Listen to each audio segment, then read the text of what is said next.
Hi guys, so as it's just Monday, I can't do Fool of the Week, but I think unelected bureaucrat David Frost might win it just yet.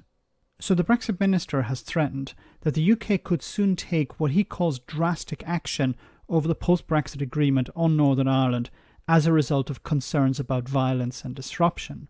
So he urged the European Union to, and I quote, stop point scoring and work with us to find new solutions to end border checks on goods crossing the Irish Sea, which he says make no sense. Remember, David Frost was Boris Johnson's man. He was the guy who was put in place to go and negotiate the oven-ready deal, the one so great that Boris Johnson ran an entire election campaign on. Now he's saying new solutions need to be found. Okay. So David Frost warned that the government continues to consider all its options. As he said, the situation caused by the Northern Ireland Protocol that he negotiated, remember, cannot be sustained for long. While this rhetoric is insane, especially considering the place, Northern Ireland, it seems the idea of breaching international law by tearing up the protocol is understood not to be under consideration, with some government sources hinting at triggering Article 16 to suspend checks instead being an option. On a side note, Lord Frost met with loyalist paramilitaries last week. What the hell was that all about? Anyway, he unironically suggested that ministers in Boris Johnson's government, and I quote, did not anticipate issues with checks when signing the protocol. Really? The ministers did not anticipate these problems? How the hell did that happen?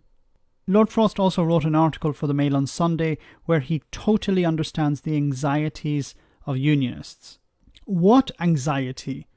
Many unionists voted for Brexit.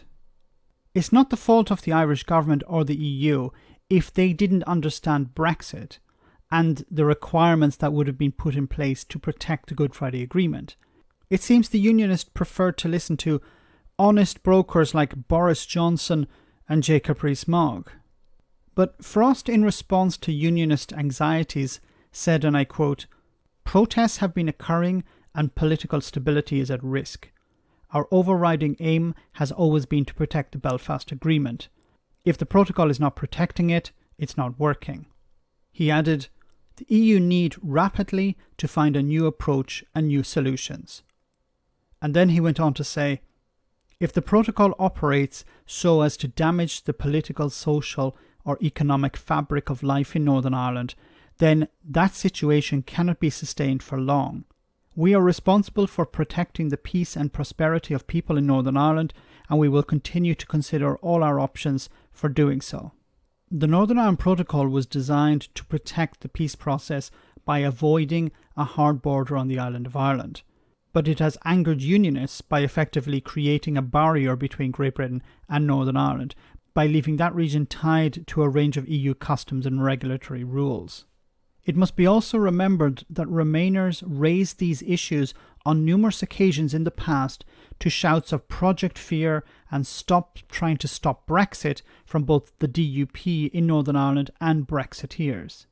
Now, there have been calls from both unionists in Northern Ireland and Brexiteers in England for Boris Johnson to invoke Article 16 of the Northern Ireland Protocol. But by making that demand, it just demonstrates that these people have not only no understanding of the Brexit they voted for, but they don't understand Article 16 and what it's all about. Article 16 does not suspend the protocol.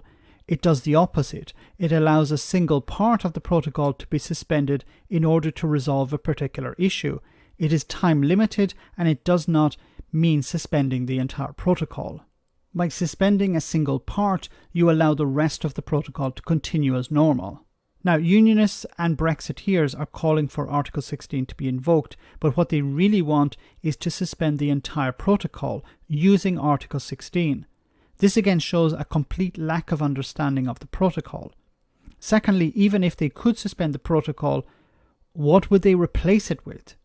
Neither Brexiteers nor unionists have actually presented an alternative, which means the protocol is here to stay. Boris Johnson and his team signed up to the withdrawal agreement, which includes the Northern Ireland Protocol, without actually understanding it.